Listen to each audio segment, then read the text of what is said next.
Blog Talk Radio.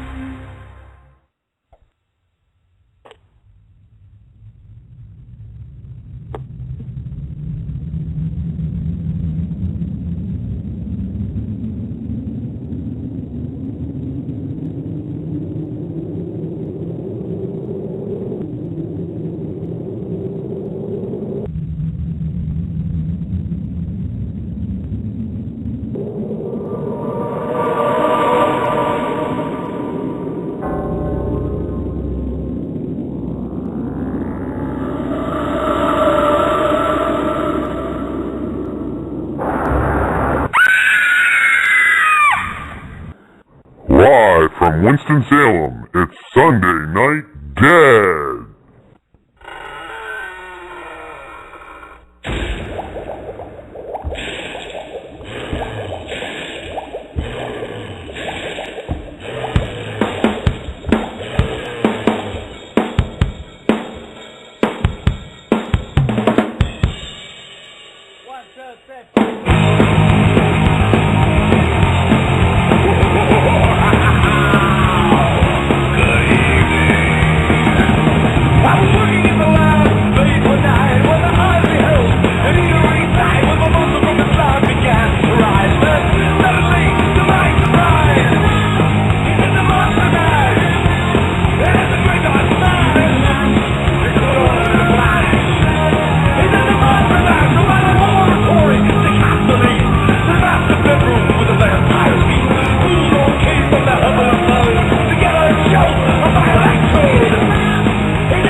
Sunday Night Dead. Thank you so much for joining us this evening to wrap out the shortest weekend of the year. This is Matthew Slozer from Autumn Moon Paranormal in beautiful Winston-Salem, North Carolina, and finally feeling like spring here in Winston-Salem. So had a gorgeous, gorgeous weekend. Just sad it was a little too short. Always love getting that extra hour of sleep in October, and this is just kind of the payback weekend. So. But have a great show lined up for you this evening. I personally always love when we get to do locations. We had the tour guides from Trans-Allegheny Lunatic Asylum on last week, and looking forward to heading back out there in April. And I just love being able to talk about and feature different locations that people get a chance to investigate in, and our co-host this evening, Luana Kurz. Hello, Luana. Hi. Hello, how are you doing? Good. So this is one that you and your team have been able to spend quite a bit of time in. Yes, this is an exciting location for us. We average going into this location about monthly, and just for our listeners, this location is a haunted restaurant called the Melting Pot, and this location is in Littleton, Colorado. So we're excited to have Tony Wheeler join us tonight. He's going to be sharing some of his own experiences with us, and you guys want to stick around for the second half of the show because we're going to play some of the captures that our team has had there. Awesome, and just a reminder for everyone, give us a call at 646-929-2384 if you would like to join in the discussion or have any questions for us this evening, as well as in the chat room. Feel free to send in your questions on the chat as well, and we will relay that to our guests. But without any further delay here, let's bring on Tony.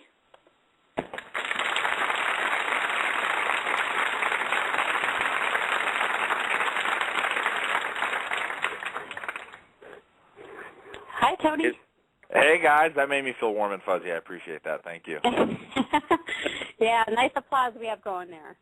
Yes, thank you. It's a pleasure to be here. All right. Well, I'm excited for tonight's show. As I mentioned, that we have a haunted restaurant called the Melting Pot. It's actually a fondue restaurant. And with us is the general manager, Tony Wheeler. And Tony, I'm going to let you tell our listeners how long you've been at the Melting Pot and kind of what you do there. Well, I'm, like Luana said, I'm the general manager, so basically I'm overseeing all of the operations, from staffing to, maintenance and repair on the building itself. I basically am in charge of the insides and the outsides of the building on a day-to-day basis. I've been with the company, Melting Pot of Littleton, since 2006, and I'm coming up on my 7th year anniversary here. And, yeah, like Luana said, it's definitely a haunted building, and needless to say, I was a skeptic before I started working here. Okay, yeah, that's kind of interesting to hear about, too. So I'm going to have you tell our listeners a little bit about, just so that they are aware. I'm in the building all the time, and as Tony is well aware, we do, my team, Colorado Shadow Investigations, does the public events there.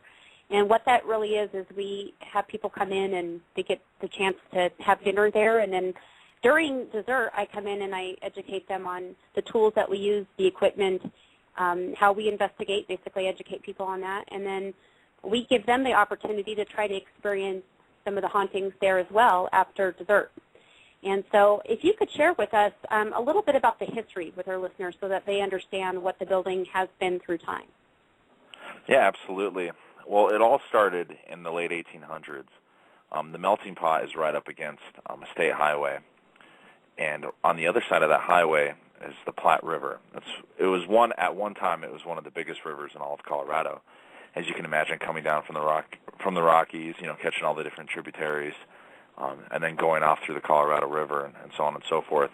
Well, when they started construction, this was long before the state highway was there in the 1800s, the river was about 3 times the size that it used to be. And I guess when they were setting up camp and they were getting ready to start things, there was a gigantic flood, and it drowned people. It killed a bunch of the people who were beginning this project of starting what was at the time, the Carnegie Library. So that's kind of where the first hint of possible hauntings started from, because, it's all public record. There's a lot of deaths uncovered. But basically, Andrew Carnegie of Pittsburgh Steel gave Littleton a grant to open up its first library. Carnegie Steel, obviously a huge company, and they did that for lots of cities throughout the entire country. So they gave Littleton a grant, and they started opening it up. And like I said, the first bricks were laid in the 1800s, but it wasn't completed because of multiple setbacks until 1916. Setbacks being that flood, different things, I don't know if they were called general contractors back in the day, but, they had some funny things happen with them, and people died and so on and so forth. So the building finally came together in 1916, and it was Littleton's first public library. It's got a really, really unique feel and look to the building. It's about 4.5 floors. I would probably say 2 to 3 stories tall. It's basically, it was constructed by this guy named Jacques Benoit Benedict, and he was a big-time French architecture person, and he was commissioned to build this library for Littleton. He was now an American citizen, and the story is that he was really big into the occult, European witchcraft history, things like that. So he has this really dramatic flair in the front of the building. I don't know, if we have a picture of the front of the building you're planning on posting or anything. There's a cool sign that says Public Library, and like this really haunting font. And I can't do a great job describing the style of the building, but I've been told it's been goth, style of architecture, just the overhangs, just the way everything was constructed. So it's got a really great, cool exterior. But apparently, like I said, he had this personal interest in the occult and witchcraft and all this stuff. And when it was a library, he actually gave the librarians at the time a bunch of his books of his own personal collection, whether they were from France at the time, Europe in general, or what he had picked up during his time in America. But the library started with books on the occult and witchcraft and stuff like that, and from there it just kept on going and going. And I can certainly get into that. Yeah. Actually, what I also wanted to note, since we're talking about the way that the building was designed, is when we did a filming there last year, and we researched some of the symbolism of the building that were incorporated, and I'll definitely post some pictures of that building because it's really neat the way that it looks. And I posted like an old style photo of the building. But there's also some Masonic symbolism as well. So there you go. That's that fancy word I was looking for. Yeah. He was. I think the architect we found out was a Mason. We're involved in some of that. So, and there's a Masonic temple also right across the street from the Melting Pot, Littleton. Mm-hmm. So yeah, very neat history there. Matt, just want to do a check-in with you, just to check maybe with the listeners. I think the orbs are busy at work. We always say that when we experience some issues. I can't get into chat, but I think that could just be me. No, I was just going to say, I'm reloading the page as well. I'm seeing some weird things on my end. So anyone out there in the chat room, if you're experiencing or seeing any issues, please send me a message. Some of my friends that I know listen to this that might be friends with me on Facebook. If you want to send me a Facebook message, if you're having trouble getting in at all, just let me know. But I don't know. I've been nice. I've been pretty much nice to the orbs ever since they won Zombie Bowl a couple weeks ago. So I thought they'd been pretty nice back to me. But tonight seems to be a little bit of a different story. I will add really quick when you're talking about the pictures, and I know you have some video when way back when you were a actual guest on Sunday Night Dead that you posted on that I believe was from the Melting Pot. The Sunday Night Dead show page on Facebook. Feel free to post things on that. Anyone listening, maybe for the first time, that has not found and liked that page, go ahead and check that out and like that. That is one of the formats where we're going to share a lot of the links outside of the chat room here, the links and photos and videos from our guests and some of the things that are going on here. So just wanted to give that plug. Anyone out there, if you're having a hard time, I see Melissa's having a hard time. She's getting kicked off. Again, stay with us. This is definitely worth hanging in for. It's a awesome location, and again, I'll flip it back over to Luana. All right. Well, I'm sure our listeners are really curious about what kinds of hauntings that we have in there, and I want Tony in just a moment to get into that. Just to give you guys a background, the team that Colorado Shadow Investigations, my team, has been in there for about 3 years now. We've been working with the Melting Pot and partnering with them. And like I mentioned earlier, we're averaging about once every month, which is quite a neat dynamic that not all paranormal teams have. And for us, it's really given us the dynamic where, the entities that are there get used to us. They respond pretty well when they come in. Sometimes when we stretch it for a few months and we're not in there, when we do come back in, we seem to have an increase in activity. So it gives us kind of a neat dynamic. And as I mentioned, we do the public events there as well. So, Tony, without further ado, why don't you share with us some of the hauntings and some of the things that maybe you personally experienced working at the restaurant? Yeah, personally, it kind of started when I first started. Right away, let me tell you. You know, we can get into a little bit more of the history of the building. I think what led up to these spirits inhabiting this building of ours later. But when I first started, day one, I was doing orientation paperwork, and my old general manager showed me a file of guest complaints. And he asked me, you know, do I have any issues with spirits, paranormal activity? You know, basically, do you believe in ghosts? And, you know, like any fresh young bug out of college, no. You know, I'm a skeptic. I'd never had any kind of personal experience. And then he pulled out this manila folder full of all these guest complaints. And he said, why don't you just take a minute and go through that? And then he went to go run an errand. And I'm looking through this thing, and there is like 20, 25 different complaints, whether they're on comment cards, handwritten letters after the fact. I was blown away. I couldn't believe it. I thought they were putting me on. I thought it was some kind of inside joke. And shortly after that, I started noticing little things, you know, really innocent things. You know, glasses falling over. Okay, we're a restaurant. You know, glasses break all the time. Okay, then, you know, lights would turn off and then turn back on, you know, almost on demand at times. You know, things would move, things would be missing. You know, all of a sudden, electricity would be out at a table, and then it would be gone from a table. But when I first started managing, this is about, I think, 2008, in the fall of 2008, something like that. I was doing a final walkthrough, and as I mentioned, our restaurant has about 4.5 different floors. So every floor has different stations. You know, we have coolers, we have air conditioning, condensing units. Every floor is basically its own mini restaurant. So at the end of the night, you know, after everybody's gone, I'm doing the final walkthrough, trying to kill electricity, kill all the power, you know, so the building doesn't burn down while we're closed, but also, you know, to try to save a few pennies.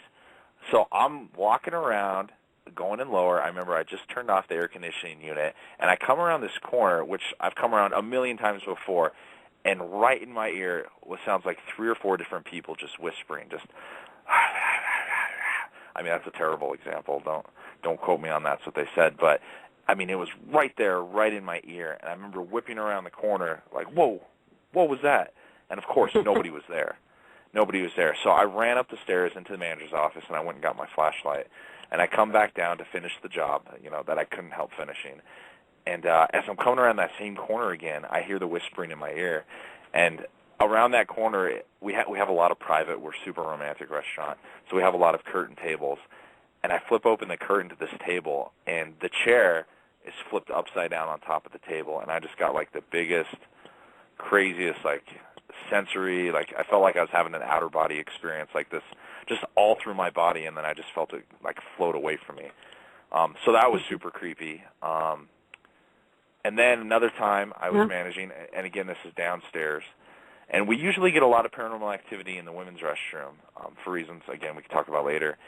But I was in the men's restroom, you know, taking care of business, and one by one, all the stalls start flushing. You know, one would flush, and it would wait till it was completely done, and then the other stall would flush, and then another flushed, and then finally the fourth stall flushed. And I remember thinking in my head playfully, like, oh, okay, you know, it's the melting pot ghosts. They're finally coming to get me. And then I turned around, and in both bathrooms we have 2 wash bowls. And as soon as my wash bowl turns on, the other wash bowl turned on, water started coming out, and the light went off at the same exact time. Wow. And again, you know, this isn't, you know, blood on the walls or floating heads, but I swear something was in there with me. I mean, something was watching me. Something was playing with me. I don't know what was going on, but it just felt like it was circling me in the room, and it was fun. And it felt like I was getting closed in on when the light went off. And, of course, like a little chicken little, I ran out of the building. Those are 2 experiences. You know, that's happened to me. And for anybody that has looked at our photos online, you see a lot of us in the restrooms, and that's because, again, they're very active. We've had a lot of experiences, paranormal experiences, to clarify, in those bathrooms. And both the men's and the women's, we've had a lot of different things happen while we've been investigating. So definitely can relate to that. And I'll share some of those experiences as well. You had mentioned maybe going back to the history and tying that into why you think maybe there's some hauntings there. I'll let you talk about that. Yeah,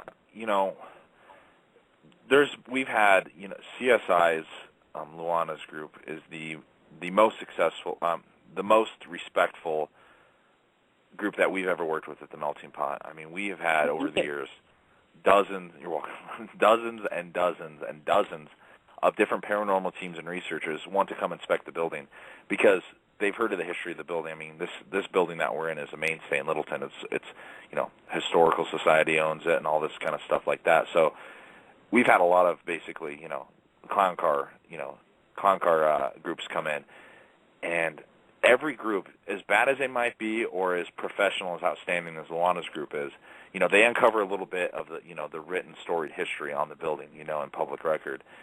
And I think it starts back with that flooding when they were beginning the building right on the Platte River. But when it was a library, there was a fountain tied to the building. It's no longer in working order, but one of the first hauntings, and they say this spirit haunts the little girl's restroom. They say a little girl was like walking around the rim of the fountain, and she slipped. Of course, it was water, it was wet, and hit her head, unconscious, fell into the fountain and drowned to death. And I guess she wasn't discovered until that Monday when the library opened back up again. And they say they find a really playful, not all the time, but a playful spirit, a playful energy in the women's restroom. And when I was doing my orientation paperwork when I first got hired, that was a lot. I would say probably 2/3 of the different letters or complaints, however you want to view it, were about experiences in that women's restroom. That's why it was so weird that I experienced something in the men's restroom, because in the women's restroom, it was everything from hearing voices, feeling pressure, like people pushing down on them, or, we've had people say they felt like they've been pushed off the toilet, to people grabbing their ankles, a feeling of being watched, things like that. And I think that, and I think what, Luana, I'm pretty sure, all these other groups, it comes down to that girl who drowned in the fountain when it was a library. Yeah, that's another piece of the history. Yeah, it's an interesting point because, a lot of the time people ask us what we feel we've connected to while we've investigated, and I can tell you EVP-wise, we've had children, we've had adults, both male, female voices that have came through. The child spirit, I know we had we actually, for the listeners that don't know a lot about my team, we do combine our scientific tools and what we can capture scientifically also with medium experiences. And so Kathy Christine is our medium on CSI's team that will see what she feels. And she remembers a little boy being there. And since then, the little boy has moved on. He hasn't been there recently. I've never connected with the little boy. But we have captured the little girl's voice as well. And it was almost like she was paddling one night. We had done a follow-up investigation, and one of the EVPs that we captured was the word help, somebody asking for help. And so when we went back, we asked, if you were the person that said help, who asked for help. And we got back this little kid that was a little female voice saying Tabitha did it. So we've actually had Tabitha. Yeah, it was really neat. And so we've had little kid voices come in. There's a bar section when you walk into the restaurant. There's multiple levels, and the restaurant's really neat because just when you think you've gone through the entire restaurant, there's another little passage that leads to a different direction. People get lost in there. Yeah. And when you go up the stairs, there's a bar section, and maybe, Tony, you can talk about some of the activity around the bar that maybe some of your staff has experienced. We've actually picked up on the little kid voice around the bar when we asked the question, do you not like people being by your bar? We got the little kid voice that said, I don't know, in response to that. But what kinds of things have your staff experienced around the bar area? Well, our bartender, his name is Sean Berry, and our other bartender, Andrew Finney, they've been up at the bar for 7 to 10 years between both of them. And it's very similar. The bar is basically right on top of the bathrooms. they're over just a few feet, but they've experienced everything from, in the middle of a shift on the other side of the bar, glass is breaking, bottles being we have the bottles laying on their side like they should be for wine storage. They've seen bottles fly out of the cabinets and hit the ground, in the middle of a shift on like a Saturday night. They felt that tugging, that pulling sensation, almost dragging them down to the bathroom. And that's right above the old mechanical room now, too. In between the bar and the bathrooms is the old mechanical room, which is where all the electrical was run. Everything from the fire department to phone lines to, eventually computers, just everything, all the piping, all the water, everything was centralized there. And, another part of the history goes, after it was a library, in the 70s it became Littleton Police Station and jail. One of the stories, one of the deaths in the building had something to do with, in that room there was a struggle and somebody was shot and killed. So I don't know if it's the little girl spirit in the bathroom or that little boy you were talking about or the prisoner who was killed in that old mechanical room. But somebody's messing with the bartenders, too.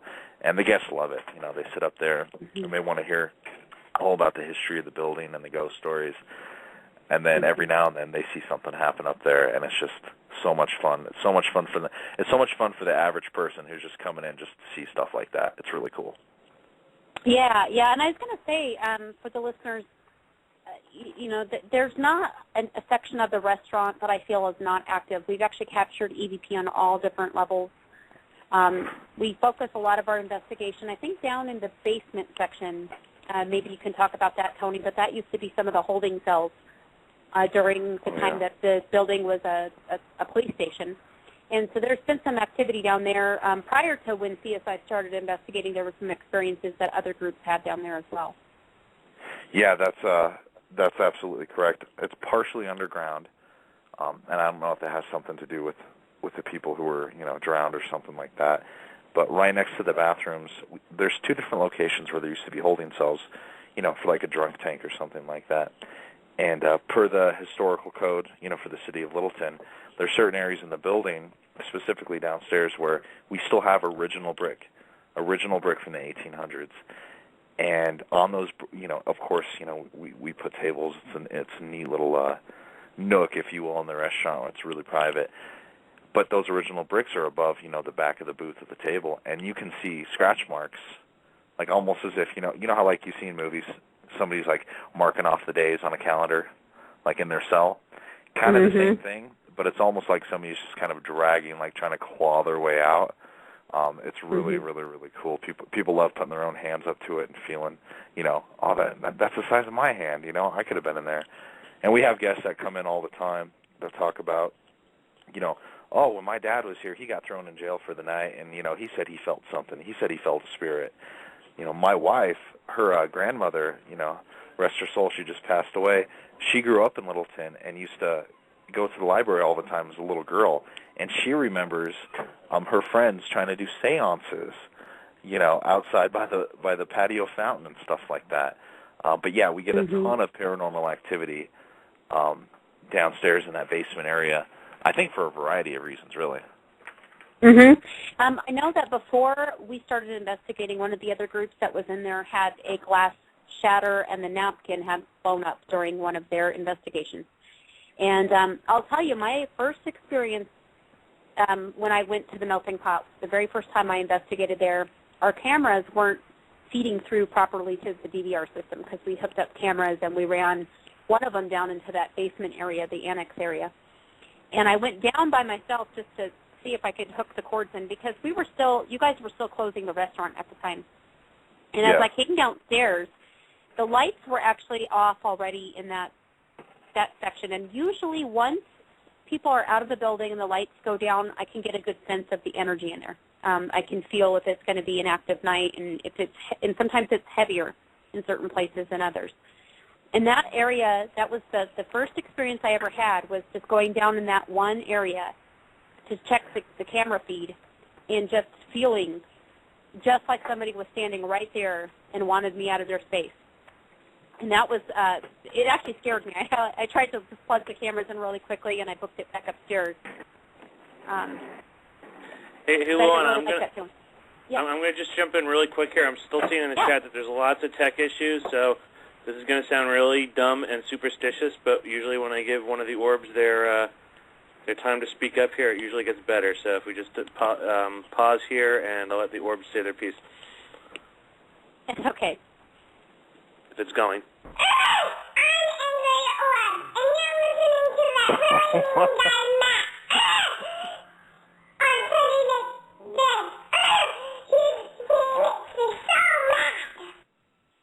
Now, as dumb as it sounds, we've played this. We've played the little orb thing in the middle of episodes, and the tech issues have stopped. So again, we just kind of joke around that it's the orbs, obviously, but sometimes it works. So I just wanted to get that in. Hopefully, everyone in the chat room that has been saying that the audio is fading in and out tonight. Hopefully, that resolves things. So anyway, sorry about that. But back to you, Luana. Okay, no problem. Yeah, I was going to say I was hearing some static and stuff like that, too, earlier, so it seems like that's gotten better, knock on wood. But anyways, so let's get into, I'm just going to share, you had mentioned the bathroom activity, paranormal activity, that is. I want to talk a little bit about that because I've actually had two different male investigators that have been investigating the restrooms. The female restroom we'll focus on first, and that one, we've had who we call Lillian. Our medium has actually picked up the name Lillian. And she seems to like men a lot more than women. And my first experience in there was really her trying to, I think, scare me.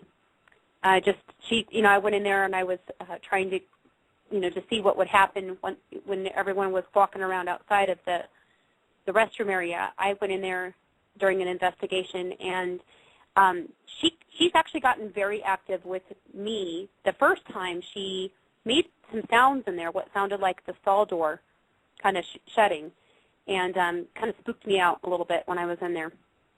And since then, I've had two different male investigators that have actually seen a black shadow mass that has actually, came towards them, that they actually thought were people.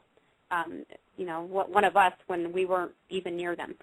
So she's actually shown herself to two different investigators on my team since I've been in there. So that's pretty interesting. We've also had, during the evening was one of the events that we were doing there, we had one guy that was talking, and I always tell the guests, she seems to like men more than women. And he was trying to get her to respond to him and asking her to, give him a sign if she wanted him in there. And those stall doors, I have tested those over and over. I've been in there, like I said, for almost 3 years now. Those doors don't just swing on their own. And I had a flashlight on the door, and very slowly it just opened for our guests. It was really neat. And then we've also had the experience where the group that we had in the women's restroom, we stopped and went over to the men's restroom, and I had made an announcement to Lillian because she likes to be talked to. We like to call her by name. And when we said you were going to go next door, you're welcome to come with us. And she likes her space in there. She's kind of territorial of the restroom is what we have found. But there was a picture frame on the wall. And when I was in the next door into the men's restroom, investigating in there, I heard a loud crashing sound. And I actually have an audio in a video file that we posted online, too, for people that want to check it out. But you can hear this loud crashing sound. And at the time, we didn't know what it was. We were looking around the building trying to figure out where that sound came from, and I knew it came from the women's restroom. So I walked back into the restroom to see if I could figure out what that sound was, and it was, of course, pitch black in there. And there was nobody in there. Everybody else was in the men's restroom next door. And I didn't see anything at the time. I just kind of, made sure that no living people were in there walking around.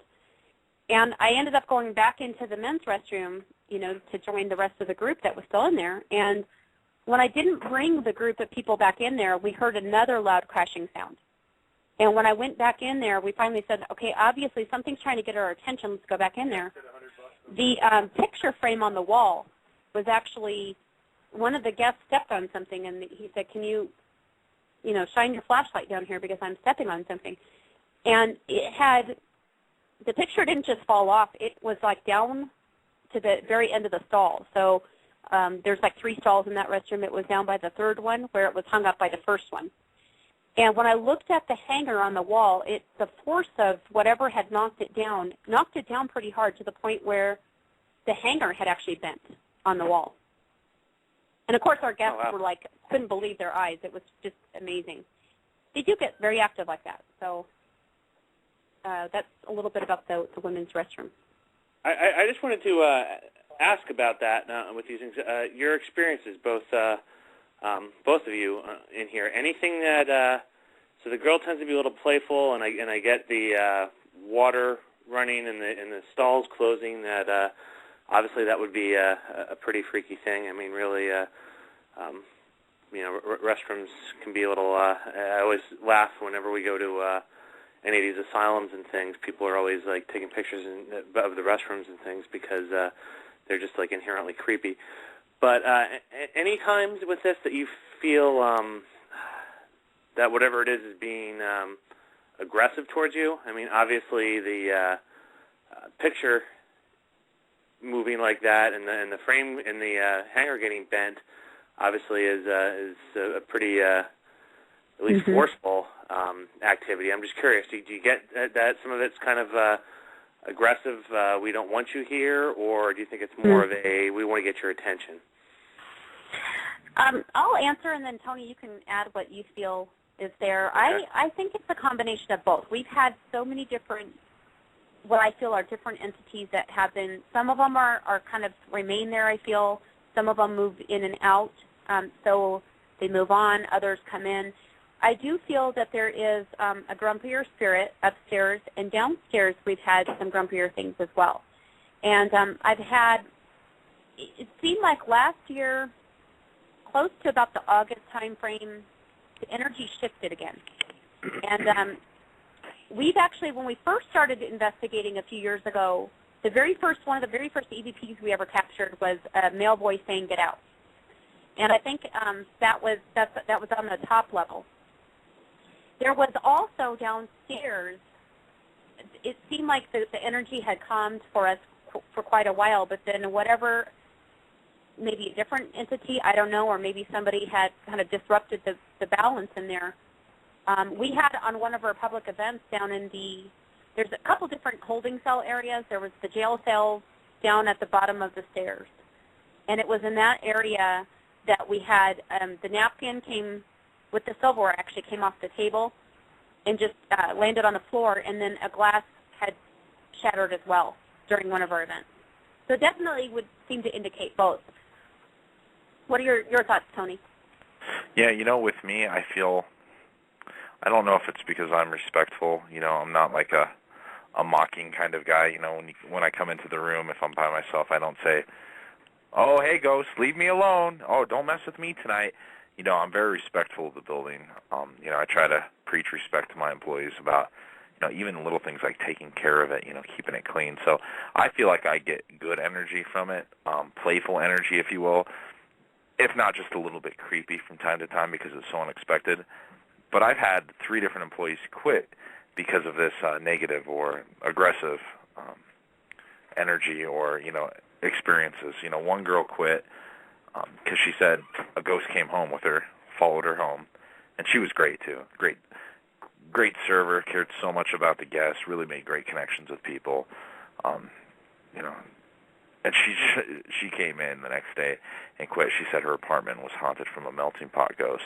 I mean, straight-laced person, straight-laced person, and she just thought this ghost had come home with her, and was talking to her, making things break, following her around. So she quit.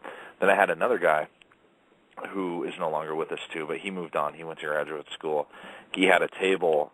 He was in the same section every night for 5 nights. We do our things performance-based. He's a really good server, so he was in a really good section. And underneath this one table every night was a stack of pennies. And every night that he worked, the stack got bigger and bigger to the point that the final night he was in that section, that I think there was 25 pennies stacked up in a corner. Now, that was actual physical evidence, and he showed me it starting the third night. He's like, okay, this is the third night. And I remember that night we went through the schedule together to see, okay, well, is there anybody else on this floor with you, the same floor, same section, that has worked the same consecutive amount of nights as you? And nobody had done the same shifts as him on that floor. So it made zero sense, and he quit shortly thereafter to go to school. And then I had, when I first started, I was actually serving alongside this girl who was pregnant at the time. And she felt like something, well, I don't know if you know how. My wife recently gave birth to our first child, so I feel like I'm a semi-expert, but, the baby's constantly moving in the belly when you're pregnant. Well, this lady felt as if there was some kind of like evil spirit inside of her belly. And again, this is like a completely seemingly normal person working here, but she said she felt like pressure, like it was constantly moving back and forth, up and down in the belly, and she said glasses were just breaking around her constantly. She'd come around the corner, and somebody who was holding glasses, would drop them and break them. Okay, maybe you spooked them coming around the corner, but she would be sitting at her table polishing glasses, and the table right next to her, a glass would smash and break, fall to the ground, things like that. So she felt like something was, I don't mean to sound cheesy, but she felt like something was coming after her too. So there's three people I know of for sure that have definitely come to me. This is employees, not guests who have left and not paid their bill. I'm still trying to find them. But these are employees, people that I hired or people that I worked with in the instance of the first one that felt that negative energy. Yeah, I think that to a degree sometimes you get, like you were saying with you kind of attract some of the lighter things, and for the most part that's what we've had. We've had a lot of very curious spirits, very sweet spirits that have been around us that we feel just like our interaction and like to talk to us. Matt, did you have a question? I was just going to say, did you ever have any further contact or talk to the employee that felt something followed them home? Did it go away then, or did they have issues after that? Or no, I didn't keep in contact with the two female employees. The one male, the second one I told you about, I do talk to him from time to time. And, we talk about it jokingly because nobody ended up getting hurt. It didn't really make sense, you know what I mean? So it's almost like a fun talking point when we catch up from time to time. But no, I do have a manager that is currently working with me. His name is Steven. He feels like a ghost followed him home, and he's still working here, and he said he's had everything from plumes of black smoke traveling over the top of his bed to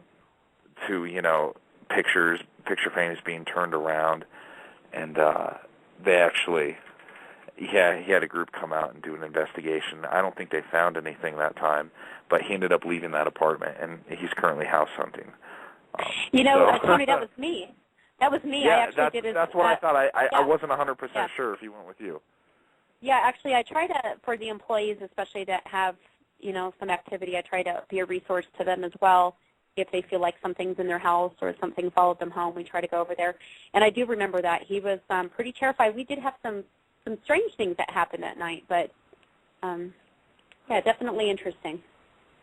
So let's see. Getting into the men's restroom, interesting thing. You guys recently, I would say, maybe a year and a half ago, put the sensors on the men's urinals in the bathroom? Yeah, last year. Yeah. And the reason I mention that is because prior to that, it was the handles that you'd have to actually pull down on to get it to flush. Mm-hmm. Yeah. And it's manual. That's what was so freaky about it for me. It didn't make any sense.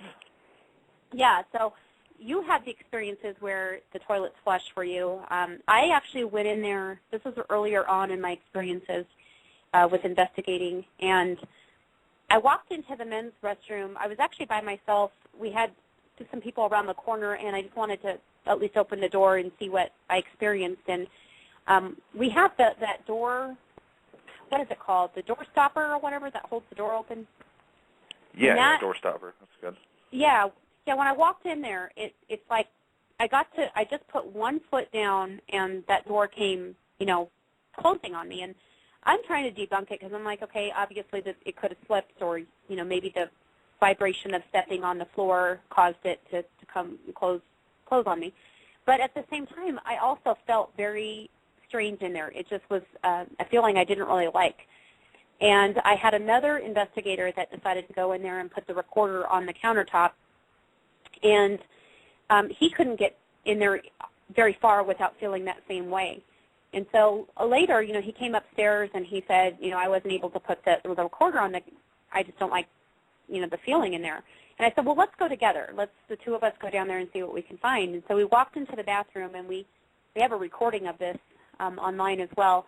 But we're sitting in there. We're rolling EVP for a few minutes. We're probably in there for about 10 minutes asking questions, and we're not getting anything, like no answers, nothing. And he actually said, why is it that it seems like you only like to mess with us when we're by ourselves? And at that moment, the urinal flushed, and it was the handle one. And that just freaked both of us out. Yeah. We played that EVP for I people still get because goosebumps thinking about that stuff. Yeah, it was like both of us actually. I will say I don't run on many investigations, but that was one where I ran out of there because it just startled us so much. It's pretty funny.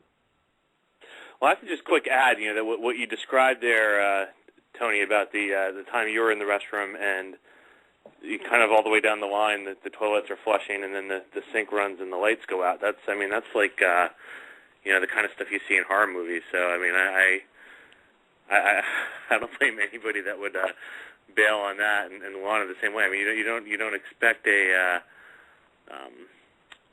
type of thing to happen. Particularly again, you're in the dark. You have the kind of heavy feeling anyway, and then you might expect a bang, or even we've been touched and things like that. But a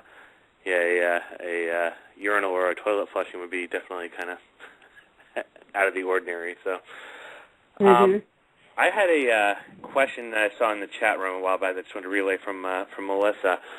Going back to talking about the little girl, I guess she was just trying to clarify, is the little girl, do you pick her up more and more in the ladies' restroom or in the men's? I think that has been in the women's restroom. Okay, that's okay. That's they just wanted to clarify on that one. Yeah, and from what I've heard from guests, female employees, and then again that file, I'm surprised I ended up working, but it was all about the women's restroom. My experience in the men's restroom was one of the first I had really kind of heard, until these groups started coming in. Yeah, I've definitely, I haven't picked up the child in a long time, but when I was new to that location, I got some EVPs with the child voice. There's a question in the chat room about asking Tony or myself if we have ever had anything follow us home from the melting pot. Tony, do you want to go first? Yeah, thank God no. That's my quick and final answer. I live about 2 miles away, and I kind of live near a cemetery, which is really creepy now that I'm saying that out loud. But I've never had anything follow me home. My wife says all the time, if anything like that happened, like what happened with Steven, the manager, she said we would have to move, and that would just be terrible because we're upside down, and that just won't work out too well. So hopefully, if they're listening right now, please do not follow me home. Yeah. I will actually say I've had a couple of experiences with what I felt was something that followed me home from the melting pot, and nothing that I would say is negative or anything bad in my home. But I did a long time ago when I was first in there investigating. This felt very much like a child, and I just kind of feel like with my personality, I think I attract those kind of spirits. I know that we've had a lot of discussions on are children really children and all that kind of stuff. I can say after being in there for 3 years, if it wasn't something, if it was something really negative, I would know about it by now. I would be confident about that. But the little, I felt like it was a little spirit that crawled in bed with me. That just felt like a kid.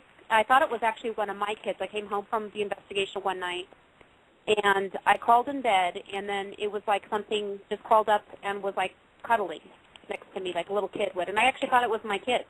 So I turned around and I looked, and there's nothing there. And at the same time, over the course of the next about week or so, I did have some things that I visually saw in my house as well that indicated a little kid spirit.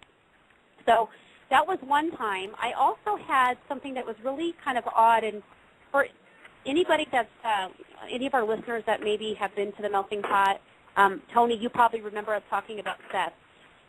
Seth is actually a spirit that comes through at the melting pot a lot, although we don't feel he's attached to the building. Seth is actually kind of goes around with our team. He's attached to us. And he started coming through, I think, to me personally in my home. And then what was really bizarre is he started coming through at the melting pot. That's why I had a hard time figuring this out for a while. It's a lot of several months of tracking and trying to really dig down to where did he come from. And he will say his name for every one of our investigations and our events that we do for the melting pot. He will come through and say his name for us and our guests. It's really, he enjoys the interaction very much. So hopefully that answered your question in the chat room. And I see Melissa's got a follow-up one here about, how did the whole contact come between Melting Pot and your team, Luana? Was there something specific that happened that prompted it, or did you reach out to the restaurant, or how did that all happen? Yeah, we actually had heard about, this is really interesting. So people in the area know that the Melting Pot is one of the more active locations in Colorado. And so I reached out to the Melting Pot to see if I could get in there and investigate. The bizarre thing is I have always felt very drawn to the Littleton building. That building, for whatever reason, I used to dine there before I was even an investigator. And I've always felt very drawn, like the building, this may sound kind of funny, but it was like the building would speak to me. And I was always very fascinated with the history, and so it's just kind of been neat the way everything fell into place is that I reached out to do the investigations, and then we ended up, kind of working very well together. I don't know, Tony, if you want to comment on that. Yeah, no, you said it perfectly. Yep. Yeah. We just, after we started doing some investigations and we were sharing with the Melting Pot our findings, that's when we started talking about just, getting in there on a regular basis and helping them out with some events and letting other people try to experience some of the activity in there. Yeah, the building, my owner took over in 1996, and before my time in 2006, he'd had tons of different paranormal research teams from, the western half of the United States, from Colorado, come into the building. And, I've said this a couple times already, but they're unprofessional. They're trying to make a name for themselves. They wouldn't do their proper research. And I'm not as obviously good at the terminology and the lingo, EVP, stuff like, all the technical terms, but, they weren't. They were trying to make a name for themselves, and they would come in there and they would take one thing and they would blow it out of proportion, or they would, create their own stuff. And, obviously we're a business, but we're successful for reasons outside of the paranormal activity in this building that's existed before us. We're romantic, we're fun, we're a cool concept, yada, yada. What Luana's team brought to the table was somebody who was serious about getting, real things. I mean, there have been times where she'll go several different trips, overnight trips, getting hardly anything. But to her credit, to her team's credit, she won't create something to create a name for herself. She'll really do the research. She'll put in the time hitting the public records, and, she's uncovering the truth about the Melting Pot, and it's really cool. It is. It's been a location, like I said, that I feel like everything fell into place, and there's a reason why our team was supposed to be in there. And I do believe that with everything that we do, and I do believe the spirits, we're very respectful to them.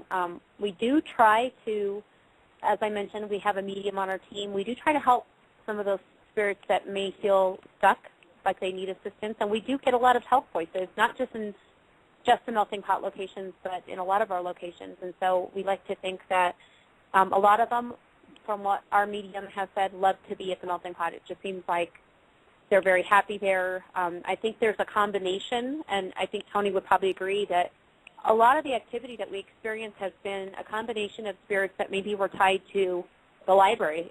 Our medium has seen a librarian We haven't seen her in a while, which I'm curious about. But she thinks that was tied to the Carnegie Library. We've had spirits that we feel are part of when it was a jail, and then we have some other random spirits that we just think are there, because they enjoy it, or also because of the flooding in the area, like he was saying, the Platte River flooding. A lot of activity at the melting pot, and also down the way. It's on a street called Santa Fe, and down Santa Fe there seems to be a lot of paranormal activity that in various places, just quite a bit of it at the melting pot. So, well, I was going to ask quick, anything in addition to all those things, the library, the flood, and the jail, any Native American history or information that anyone's been able to dig up with that area? Maybe something even prior to the library with that land? I can't speak too much about that, but I will tell you we found arrowheads. We recently remodeled our patio, so now people can do all 4 courses on the patio, which is cool. But we had to dig deep. I mean, electrical, natural gas, everything, and they uncovered all sorts of cool little artifacts, like I said, arrowheads and stuff like that.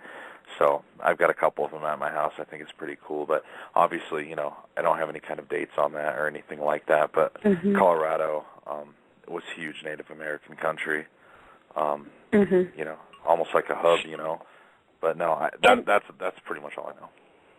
Actually, we have had, our medium has encountered one Native American spirit that was there that talked to her, and it seemed like he was attached to the land where the building was before the building was ever even built.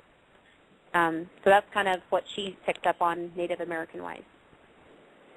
I was just wondering, because you obviously you have the running water nearby, which we've seen a lot of times correlation there. But then, since there seems to be a lot of activity, like you were saying a lot about, entities kind of coming and going out of the area, it just seems to be very, very active. I was just curious if maybe there's a additional factor in addition to the actual building itself and some of the things that have went on there that may attract or explain why it is so active. Yeah, actually, when we get back, I know we're close to break time, but when we get back, I'd like to get Tony's thoughts on, there's been some speculation that maybe the building has a portal, and I'd just like to see what his thoughts are on that. Well, that's a great way. We'll lead off the second hour with that. That's a great transition there. We might as well go right into our top of the hour break. Give everybody a chance to get a drink or buy a break, whatever you need. Hopefully, it looks like the technical issues are toning down, but we've still had a couple things going on. But thank you very much for everyone hanging in there with us. We will be back in about 5 minutes. You're listening to Sunday Night Dead. Okay, so I've had a blood orange red.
man with the awesome hair. And I am Nigel. And we're part of the scariest thing you've ever heard, the boy band, and you're listening to our friends on Sunday Night Dad.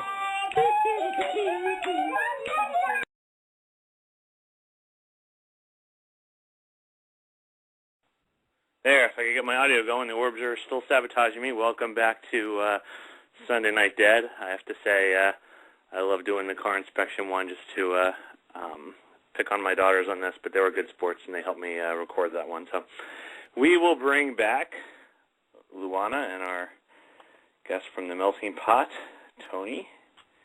Everybody back? I'm here. Yep. Hello. All right, great. Well, we left off talking about the possible issues with the, not issues, but activity associated with the land or maybe the river and things along that line. So, Lonnie, we're talking about the possibility or the discussion on portals, so I will kick it back over to you to talk about that. I think when we did the filming, we really explored, the thoughts that there could be a portal, and that's why we see an increase in activity. What are your thoughts on that, Tony? The portal? Uh-huh. Yeah, a portal to where maybe spirits are entering and perhaps like that door, that window to the other side was opened in some way. What do you think about that? Do you think it's good theory? I think it's, I definitely think it's a possibility because, we talk about the flood, we talk about the Carnegie Library, we talk about the police station and the Melting Pot, but there was also a slew of other restaurants between the police station and the Melting Pot.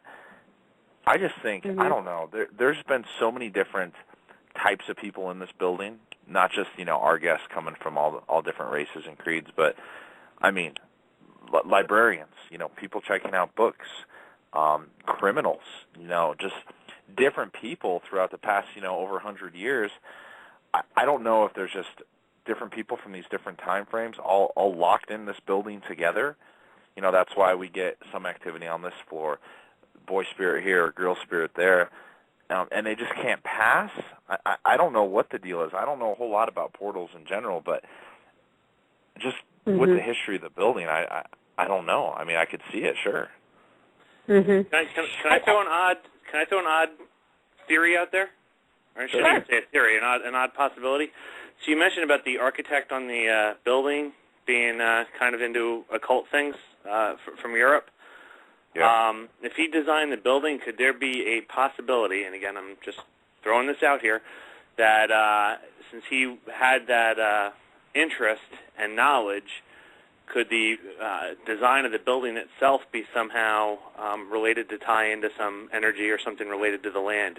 Could he possibly have had, again, his history books aren't necessarily as extensive back then as they are now, at least information-wise and things. Could he have had information that maybe we're not necessarily aware of that could play into how that building was built? Again, I know it's kind of sci-fi horror movie stuff, so I'm just throwing it out there, though, since it does seem to have a lot of extra energy to it. Could he have had something along the lines of the design of the building that could help this whole portal possibility, if indeed there is something like that going on? Oh, yeah, the way I see it, totally. I mean, like I keep talking about this front entrance, I mean, it's really glorious. It really looks cool. Maybe that's the portal. Anybody that comes through those doors, a piece of them stays behind. I don't know. I know on that top floor, we have these tables that, just awesome view of the Rocky Mountains. You got the whole Front Range. It's probably, 10, 15 miles in the distance, but you can see the entire Front Range right outside the window. So maybe it has something to do with, that front door that he constructed when he was doing the building, that alleyway to the Rocky Mountains or something like that. I don't know. Luana could probably speak more on this. I think what was interesting when we did the filming, we filmed the documentary there, that's one of the elements that we looked at with the building. So it's a great question, Matt. It's something that when we looked at the architecture, and you can see this in some of the photos, especially even that historical photo that we posted of the building, the windows are arched. And throughout the building inside and outside, the way it was built, even the way it's decorated. We counted over 30 to 40, I think it was, different arches. And so it was just kind of another, again, theory that we had, is that perhaps that draws energy. And we had actually a symbology expert come in and give his opinions, and that was really his professional opinion, is that the archways, attract the energy. So a quick follow-up on that. Are you guys aware of, because now I'm curious, I'm going to have to look into this, other buildings designed and built by this architect? Yes. Do they tend to be highly active as well? Yeah, that's a great question. We looked at that when we did the filming. And in Colorado, I think there was, I can't remember the number of buildings that he had built, but of the ones that he built, there was actually paranormal activity that had been reported in quite a few of them. So it was something like out of 7 buildings or something, 5 of them were active or said to be haunted. So. Oh, wow. Yeah. You got to wonder. I mean. Absolutely. Neat. All right. I guess along those lines, and Matt, you've heard me talk about this on some of the other radio shows. I always mention this EVP that I captured, and I wish I would have sent it to you. It's one that makes me wonder if all of the entities in the melting pot can actually, see us. And I mentioned the movie The Others. For anyone that has seen that movie, you know where I'm going with this.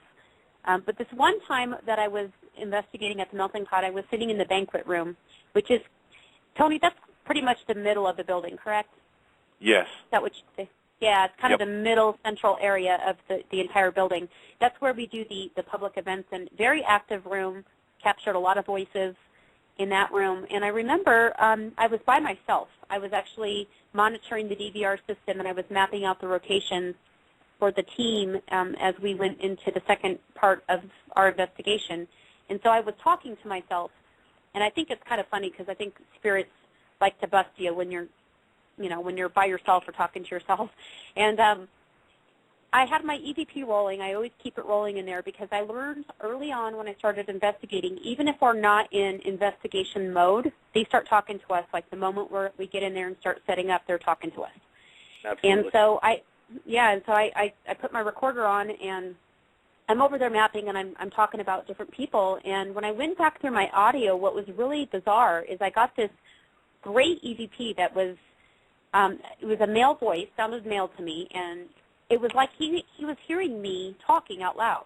Like he could hear me, but he couldn't see me. And so it kind of makes me wonder if they all can see us. And the EVP that I captured said I could hear voices in here. Like he could hear me talking, but he couldn't see me. So very interesting EVP I captured there. Oh, wow. Yeah.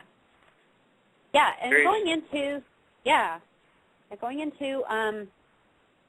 we talked about perhaps there being a portal there that would explain all the different activity. Different time eras are represented. The librarian seems to be from about the 1920s era, according to our medium. So a lot of neat different entities there.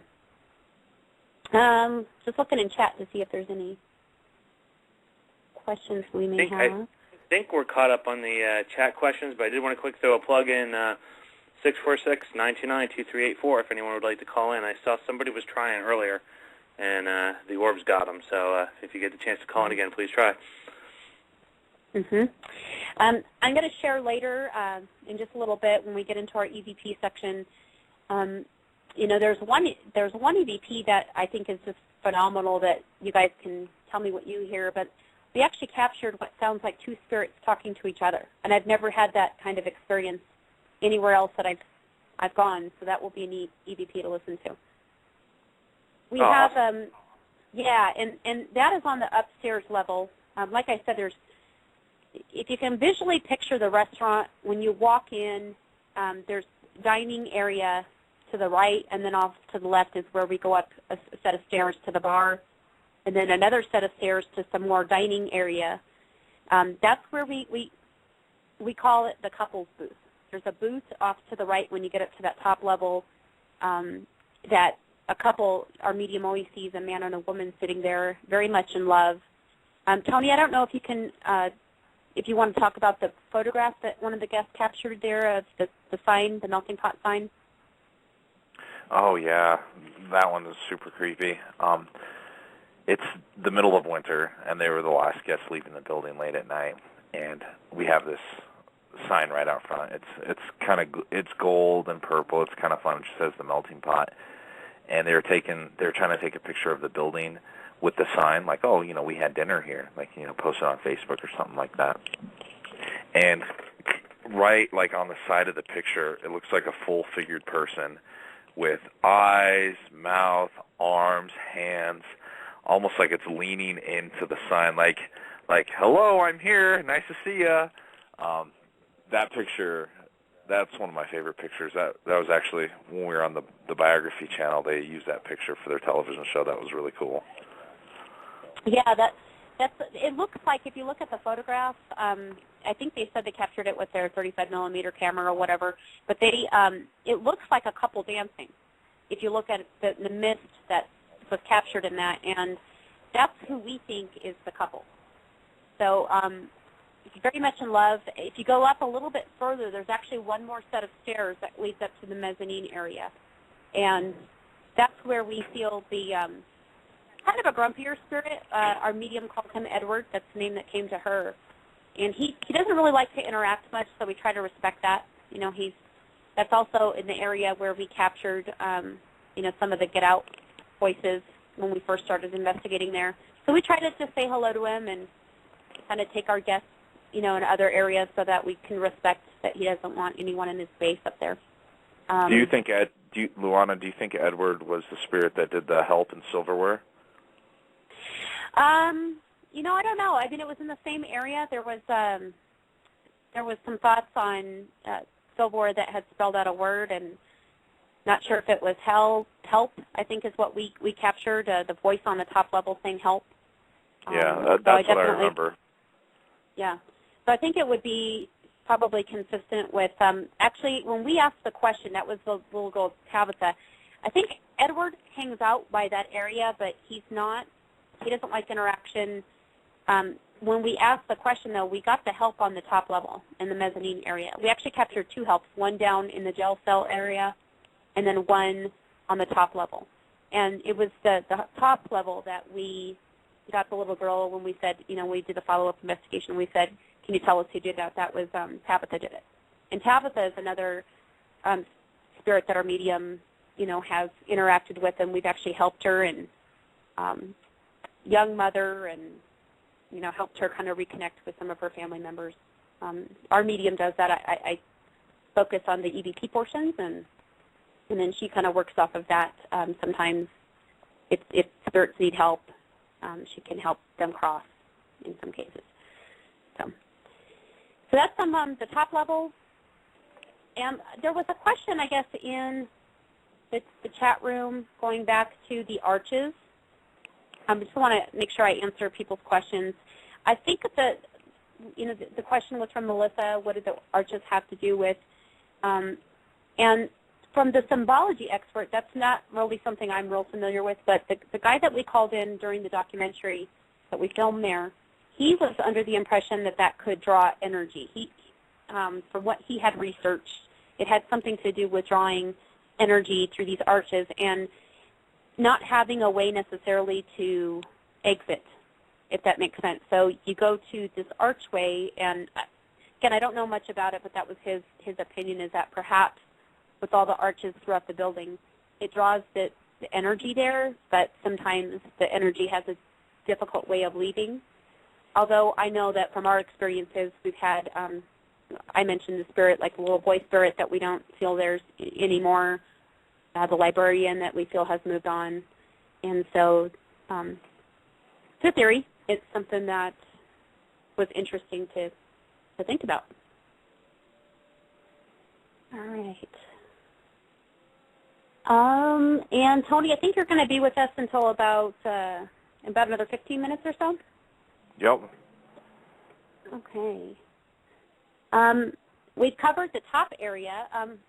Jackie is another spirit that we use a spirit box tool. Sometimes we know that as Frank's box or the ghost box.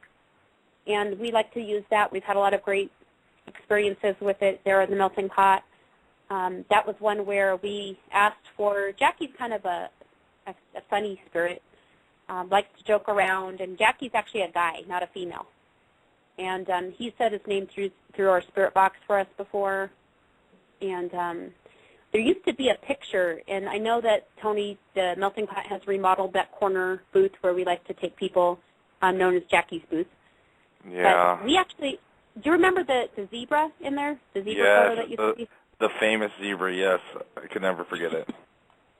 Yeah, in that actual booth was through Spirit Box. We used to ask the question, can you name the animal that's, featured on the wall in here? And Jackie would come through and say his name and say zebra for us, so that was kind of neat. Okay. And then we, going down to the basement level, I think we've covered the annex. Have some great EVPs that we're going to be playing here in a little bit, from even down in the basement area where I mentioned my first experience was. I had a quick question again for Tony. I'm not sure if maybe it was the bathroom incident, but I'm just kind of curious. Let me rephrase. I'm going to shift questions here. What was your first experience in the building? So I know you said that you came in kind of skeptical. You saw the file with all the things in there, and things started off innocent. I guess I'm still going to shift this question a little bit. I guess, what was the first experience where you actually kind of had the light bulb go off that maybe something really is going on here? Well, that orientation, that file, that kind of set a radar off, because I haven't even really committed as an employee to this company, and they're showing me something like that. But when I was a server, like I said, I served for about 6-7 months. Guys around me, that female, the one that was pregnant, them experiencing things made me go, okay, all right, well, maybe I'm just one of those guys. You know how they say, like, if you can't be hypnotized, you're kind of dumb. I don't know if you've ever heard something like that. I'm like, okay, well, maybe I'm just not open to it, so I've never experienced anything. So, la-di-da-da-da, I just went about my business. But I knew something was going on. I mean, there's just no way this many different people with this building's history from this many different cultures are, all making stuff up.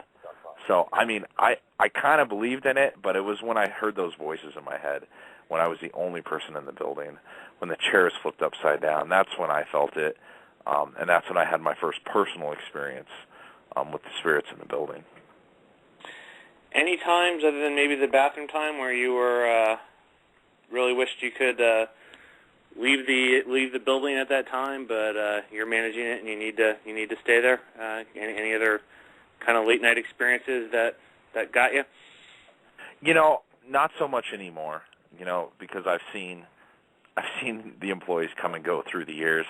I've heard their stories, but I've seen things in the middle of a shift, just like a guest has seen them, in terms of, remember I was talking about Sean and Andrew up in the bar.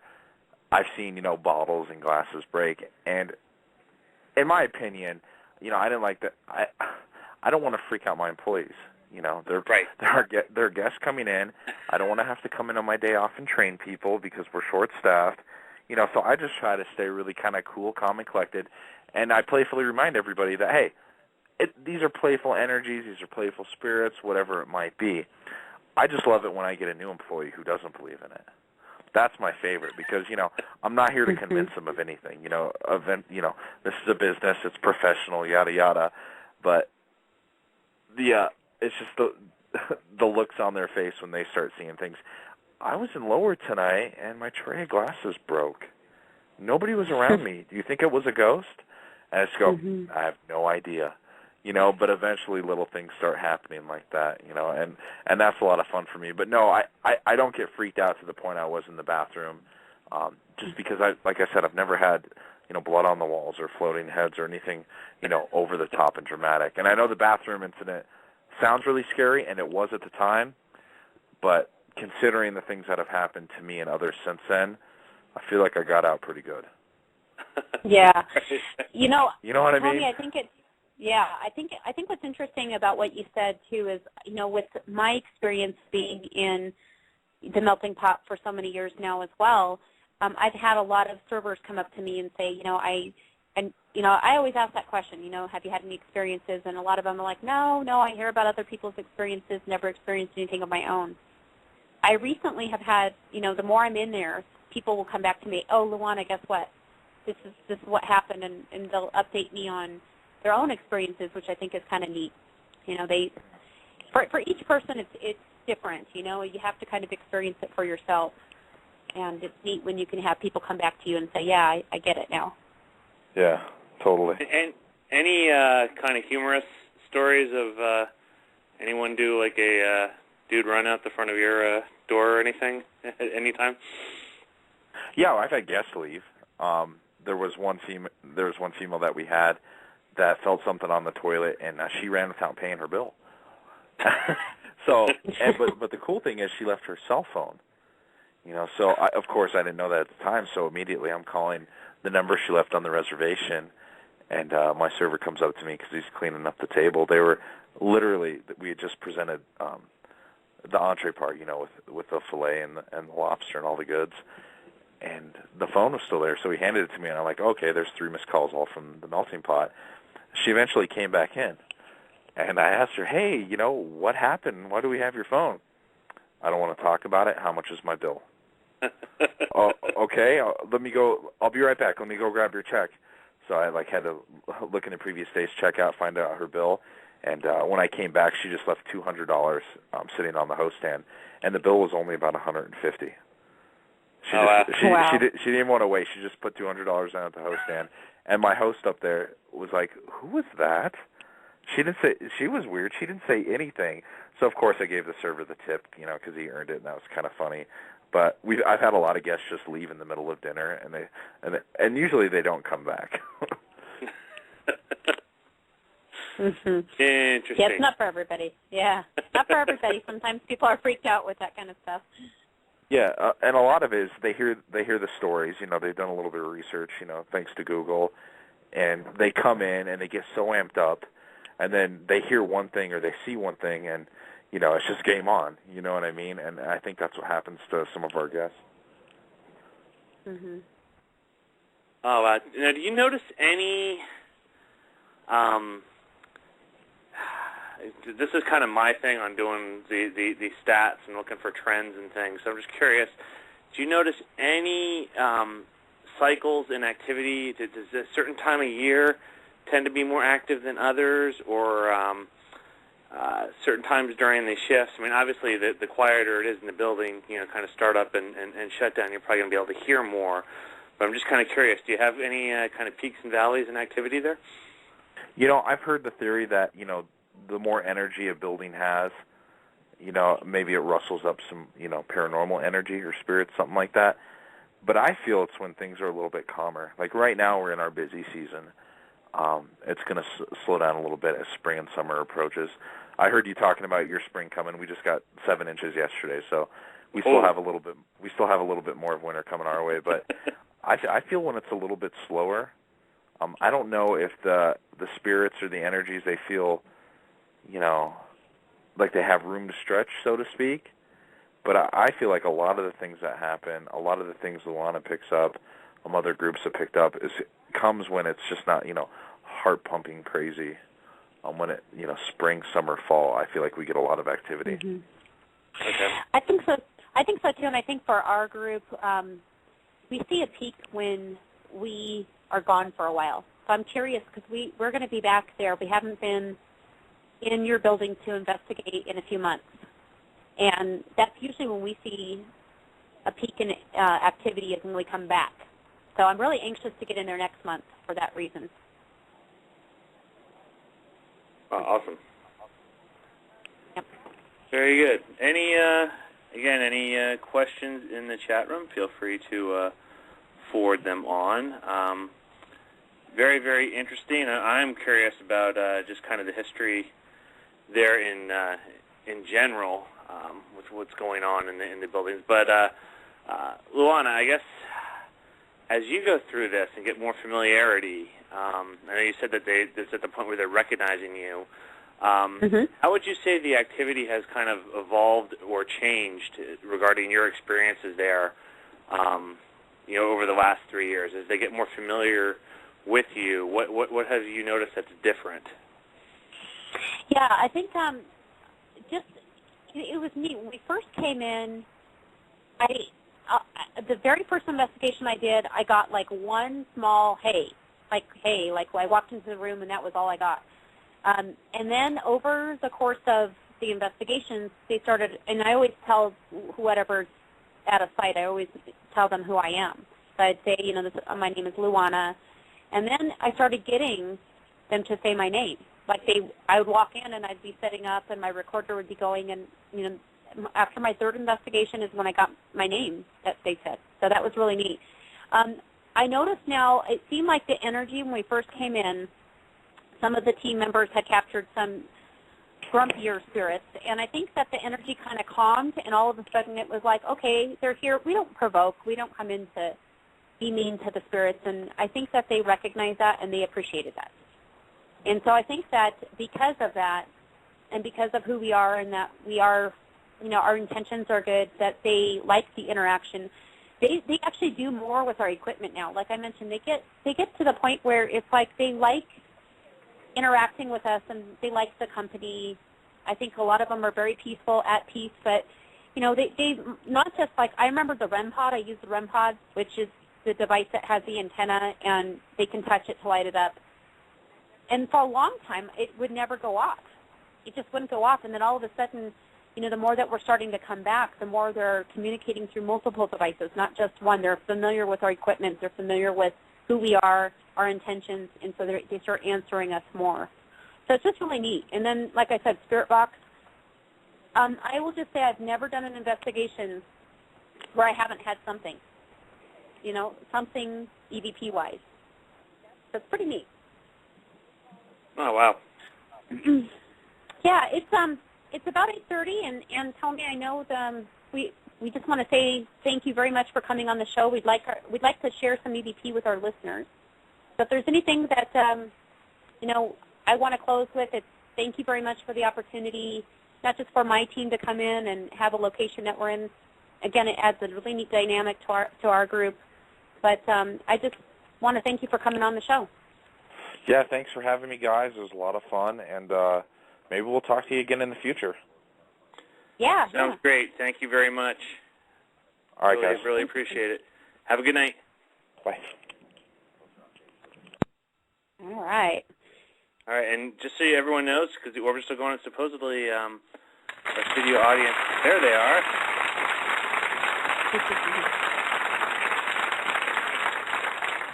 I feel like I'm in a time warp here. Everything's like 5 seconds delayed from what it's showing up on the board. So very, very interesting there. So, well, that was great. I really appreciated Tony calling in and being able to talk about this. It's great. This is kind of right up my alley of having a location that you can do continual research and work in, and kind of build and paint a picture of what's going on there. So I'm really, really interested in this. So very, very cool. Yeah, I like that. It's definitely, most investigations, and I know we've talked about this on some of the other shows, but, most of the time you're coming in, you're trying to understand the history of the location, what the client has as far as claims, and then you're trying to see what you can connect with. And with just continually building on that, it's just something that I feel like is neat because, they know who we are, the ones that remain there, that stay there, that are happy there, that don't want to move on. And because of that, we get some neat interaction. Cool. I was going to ask before we get into, and we got a lot of good EVPs here, I just had one quick question for you on this. So kind of going in different areas in Colorado, have you had an entity at the melting pot that then has popped up elsewhere? Yes. I believe you have, but I just wanted to make sure on that, or make sure I remembered that right. Yes, that is my spirit that, like I said, I have some a connection with Seth that, he started coming through, I believe, to me personally, got a lot of different messages that I couldn't make sense of, and then through time, he started coming through at the melting pot. And at the time that he started showing up on, through Spirit Box and saying his name for us there, I didn't put two and two together. It wasn't until a few months later, after I had been in there enough times to gather the pieces, and it made sense once I learned a little bit more about him. I mean, I've actually, just to give you some perspective, I've had conversations with Seth, at least hour-long conversations through Spirit Box. He's just always around us. And we did an investigation. We've done a couple in the last couple weeks. Did one on Friday night, and he came through, and as soon as I turned on Spirit Box, I heard Luana. And I said, okay, who said that? And he said, Seth, and he says his name first. It's really neat. If you guys want to check it out, my YouTube, I have just audio after audio after audio clips of Seth saying his name for us. And he's actually he goes to pretty much every investigation. He was in the gold mines with me. He said his name there, and actually Waverly Hills, when we went to Waverly Hills. I like to have him around because I feel protection with him. He's a very good spirit. Yeah, kind of neat. Oh, awesome. Well, we're going to dive right into these. You have some great ones here. So just to kind of let you set these up, the first one I have queued up here is Get Out. Okay. Well, let me just say that this was upstairs in the mezzanine area. I mentioned that when we first started coming in, I think other groups, from what we were told, not all of them were respectful, and I think some of them had provoked and demanded that the spirits, perform for them. And so I think that's why this one just really didn't like many people being around. But this was up in the mezzanine of the melting pot. I'll let you play that. Okay, and just quick before, so was this early on in your investigating here? Was this one of the early? This was, I think it was the second investigation that we did at the melting pot. And what was interesting is we had a different medium in the group at the time, not Kathy that we usually have on our investigations, but you can hear her in the background. She's actually talking in this one, and she was actually complaining of feeling sick to her stomach. And then when we went back through the audio, we heard this voice.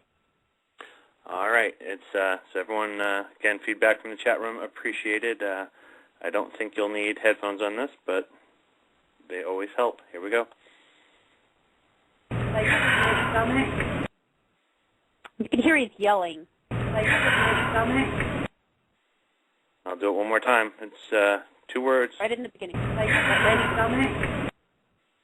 Yeah, I mean, I hear her talking about her stomach, and I mean, that's clear to me. Now, have you seen? I know it's hard with some of these, but I've noticed, particularly on locations where we get to do repeat ones, you start recognizing voices. Seeing similar voices. We were talking to Trans-Allegheny last week. There's certain, I've consistently got certain voices in certain areas, which I find very, very interesting. I mean, again, I know that's quick, but have you gotten that kind of sound again? Oh, and Todd's asking, what did it say? I think, and I'll play it again quick here. I believe you say you think it's Get Out, Luana, and that's what I heard. Yes, it's right up in front, and he's yelling. It sounds like, get out. Yeah, I'll do it again here. We'll play. It's quick, so I'm going to loop it twice here. Like my stomach. Like my stomach. So. And yeah, as far as the voice, we have captured that same voice on multiple EVPs, and he's the one that we think is Edward. That he's a little bit grumpier. He doesn't like people in his area and to mess with him. What was really interesting, and again, neat dynamic with being in there all the time, he never leaves the top mezzanine area. He's always stays there, at least according to our medium, that's where he always is. One night we took people around the corner to the booth that I was calling Jackie's booth, and we were doing Spirit Box there, and she said, Edward is coming out this way. And she asked a question. She just randomly said, who here works with metal? Because she believes that Edward used to be a blacksmith back in the day. And there were 3 welders at the table, and they said all 3 of us. And I think he connected with those guys for that reason. And that was the only time that he's ever really wandered away from the mezzanine area and was really curious about us. Oh, wow. Yeah. All right. Well, we're going to go right under the second one here. This is This is cool. I know you mentioned this during the earlier part of the show. This is actually someone saying your name. Yes, this was actually my third investigation. This is the first time I heard my name called. Since then, it has been captured multiple times at that location. I started getting it. This was actually in the banquet room area where we do our events, and then also down in the basement area where the jail cells are, I've heard my name being called. And just a little note, my name, Luana, is actually Hawaiian, and so I always joke about this. I know, Matt, you know on my joke, is that the living butchers my name all the time. They always say Luana or Luann, and this spirit actually got it right, which was really cool. Here we go. Out there in like little places. What? So out there in like little places. What? So Kathy's actually talking. What? So yeah, I'm sorry. I'm still struggling with this little delay here. Yeah, no worries. Kathy was actually talking in the background. She's our medium, and like I said, I always keep my EVP rolling, and that's what was captured when I went back. Awesome. And yes, pronunciation correct. So I remember when I first had you on the show. I was emailing you about that. As to how do you pronounce your name? Yeah, exactly. All right. The next one. No, it ain't. Okay, so this is where, again, outside of that banquet area where we do the events, very active room. The investigator on my team, her battery, the batteries in her camera had died. And she said, you'll hear her say, battery is dead, and then you'll hear the voice afterward. And I'm actually split on this one, so I want people in the chat room, if you think you know what it says, to chime in and let us know what you think it says. All right, here we go. I'll play it just so everyone knows here. I'm going to play it 3 times, so if I hear it, if I get a delay on replaying this, just wait. It's going to go 3 times. Here we go. Battery's dead. Battery's dead. Battery's dead. That was the response. Yeah, it was a statement that was made to the investigator mentioning that the battery's dead. See, it sounds to me, but I'm hearing this listening to it on the phone right now, which, as I said before, is notoriously bad for resolution on these. But it sounded to me almost like it was 2 words. I definitely hear the ain't, but I was wondering almost if it's, something. Is there a letter in front of that? I don't know. It sounded almost like I hear almost like 2 syllables in that. Let me go ahead and say that again. People in the chat room, again, feel free to weigh in with your opinions on this. Actually, I'm going to do it 2 more times. Battery's dead. Battery's dead. Yeah, I was split on it because I've heard what I originally think it said is no, it ain't. Like she would say, no, it ain't. And then what was even stranger is after that happened, the batteries started working again. I don't know if you've had that happen on your investigations where they drain and there's nothing in it. Your camera shuts down and then all of a sudden it starts working again. Yes. First time, one of my very, very early investigations, first battery drain experience was in the electroshock room of Waverly that I know that we've talked about before, and that's exactly what happened. The batteries went down to 0 and then bounced back once I left that room. So. Yeah, it's either no, it ain't, or I've also heard no way. Somebody suggested that maybe it could be no way. That's what I was leaning more towards, or a third option is I didn't know if there was a 2-syllable name of someone in the group or somebody there that would have a sound like that. Again, a name's not coming to me on it, but now, let's see here. There's Soothsayer is saying that they hear a third or another word after the ain't. So let's go back and saying no, it ain't dead. Maybe here we go. Let's hear it again. Battery's dead. Could be. Battery's dead. Now I know you have this clip down for the show, but that may be worth going back and hearing what I can't tell if it's if there's a word getting cut off there or if I'm reading into the the clicking sound when it ends. But I can definitely see what he's talking about. So very, very interesting. Well, the next one we have is this is cool. I mean, again, this relates to what we were talking about earlier in the show. So share the flash. Yeah, this one, as I was mentioning about the REM pod, that's one of the pieces of equipment I use with the antenna, and I was actually down in what used to be the holding cells of the jail. So I went down in that room, and you might hear a couple popping sounds on my EVP recorder. I was actually trying to get things situated in the room, and it was in the basement of the melting pot. We call it the annex as well. But what was interesting is we had a member of the melting pot with us during that investigation. And I like the double validation. I like when you get an EVP and something else is being experienced at the same time, like the batteries draining on the camera. And in this case, it was our REM pod was going off. You're going to hear it alarming. And it just, it lights up in green, and it was flashing in green. And it was just one big alarm, and I said, I've never had that strong of a signal, and I usually put it down in the same area. So I know it's not interference with something that might have been triggering a false reading is what I was trying to get at. And then once she says, she's in the background, and she says, what is the flashing lights, or what does it mean when it lights up green? And then you're going to hear a male voice at the very end, and I enhanced it so it's a little bit louder so you can pick out where he actually speaks. This voice was actually, it sounds to me like somebody in the room with us, like one of us, but it's not one of us. We only heard it upon review of the audio. I'll let you hear it. All right, and I agree. I love when you get like a double or triple validation on things. So here we go. Share the flash.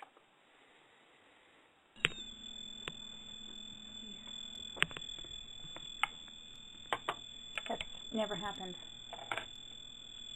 on the floor, and I actually put it in this exact spot the last time. What is the green mean? So this is actually... All right, I'm going to go ahead and play this again for everyone.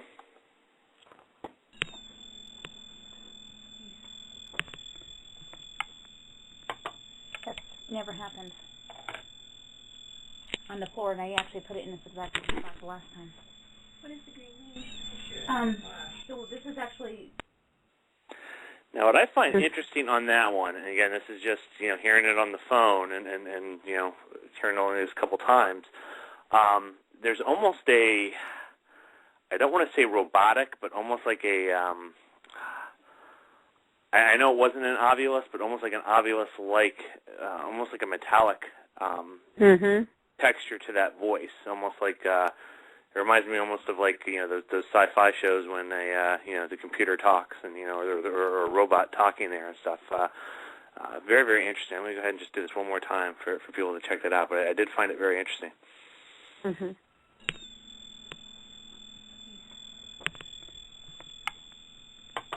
That's never happened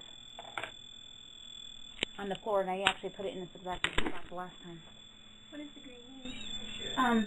So this is actually... Yeah, so what I actually make of the CBP, and this is kind of, you'll hear it in the way that he says it. It's almost like he's kind of messing with us, like joking with us, which they like to do with us. And when she's saying, it's flashing green, and she's asking what does it mean when it's flashing, when it lights up green, and he says, share the flash, like he's kind of joking around and making it light up. That's what I take of it. Interesting. Now, have you gotten that voice or that kind of texture down there before? I'm just kind of curious if it's possibly something characteristic of that entity, or you can definitely tell that you're in a tighter space in there with the echo. So I'm not sure if maybe it's something with the acoustics of where you're actually picking that up that gives it that sound. I'm just kind of curious. What's interesting is we've had just a few EVPs. This is a good example that sounds like an actual person talking, not a whisper. So that was one element. His voice, I've had the robotic features upstairs, not all the time. It's just kind of random. So sounds like a voice that we've captured there before, and the robotic piece of it we've actually captured upstairs before as well. Interesting. Mm-hmm. Well, the last one we have here tonight is called Walk Away. So would you like to set that up? I love this one. Excuse me.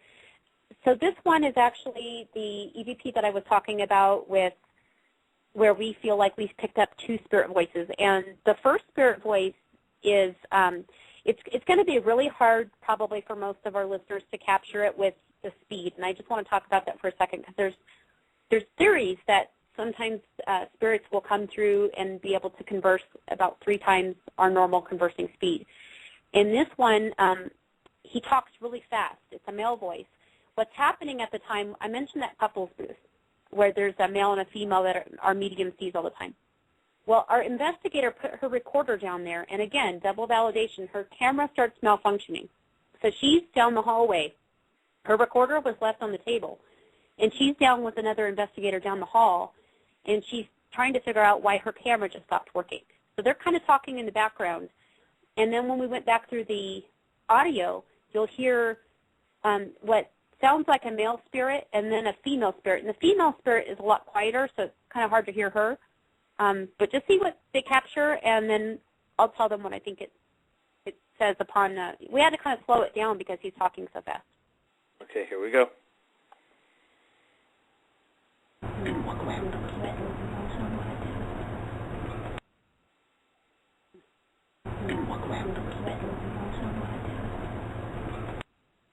And one more time.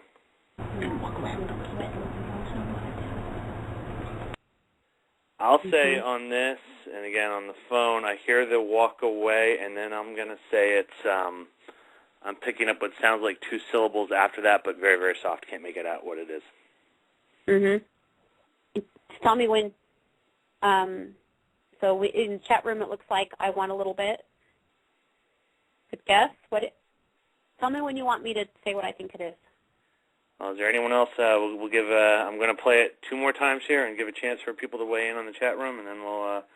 But these next 2 times are to give everyone the opportunity to start typing. So if you have a guess, start typing.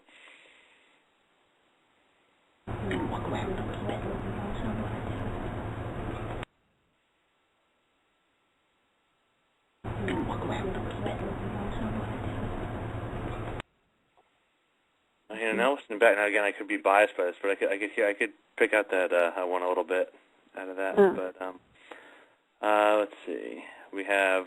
Do you want to walk away a bit? No, I don't wanna. Or no, I don't want to. From Soothsayer. Yeah. Okay, go ahead, Luana. Yeah, this is actually Soothsayer. You're right on from what I hear when I put my headphones on, and also when I've slowed it down. The male is saying, do you want to walk away with them a little bit? It's a full sentence, like, do you want to walk away with them a little bit? And then she responds, I don't want to. Oh, wow. Well, we're going to go ahead and flip this 2 more times to give people a chance to see if they can pick this up again. So I always say headphones handy because headphones make this a lot easier. Here we go.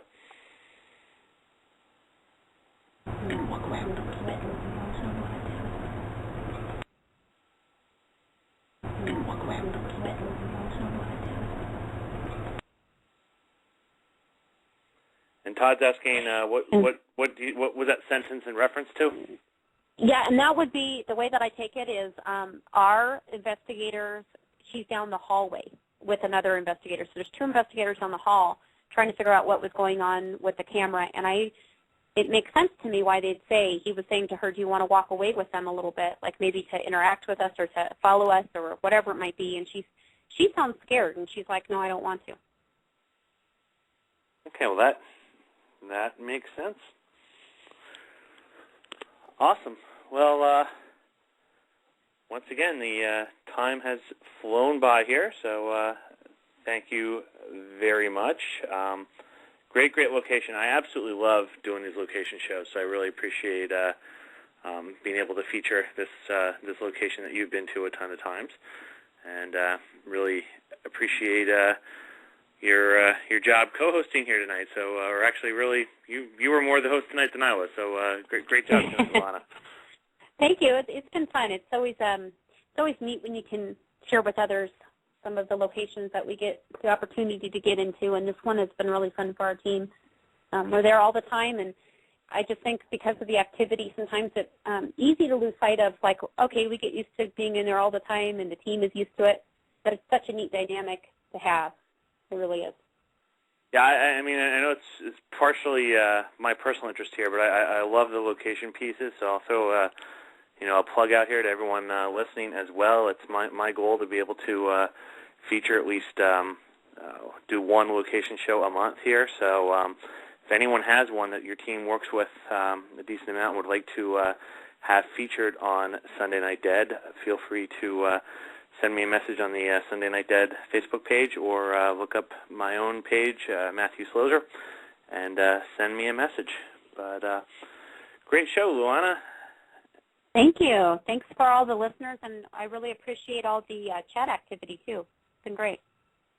Yeah, very, very active again tonight, so awesome job. Next week, very much looking forward to this. We have the honor of broadcasting on St. Patrick's Day, so we're going to have our Sunday Night Dead St. Patrick's Day party. So basically round table. So again, plug out there anyone who is interested in participating.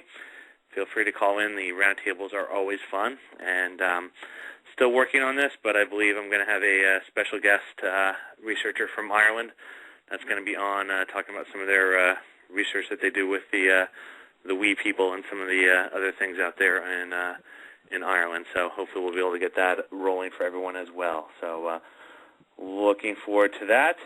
Thank you, everyone out there, for joining us tonight, and have a great, safe week.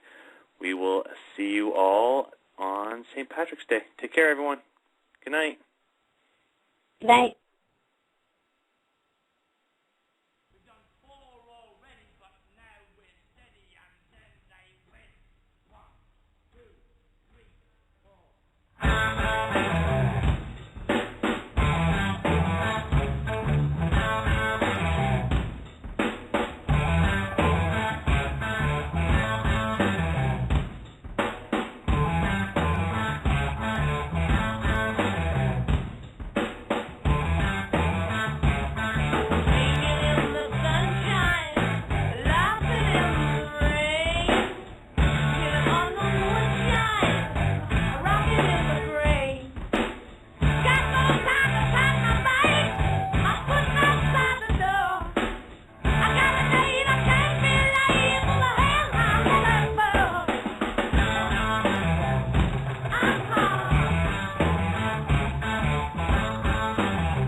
Get around.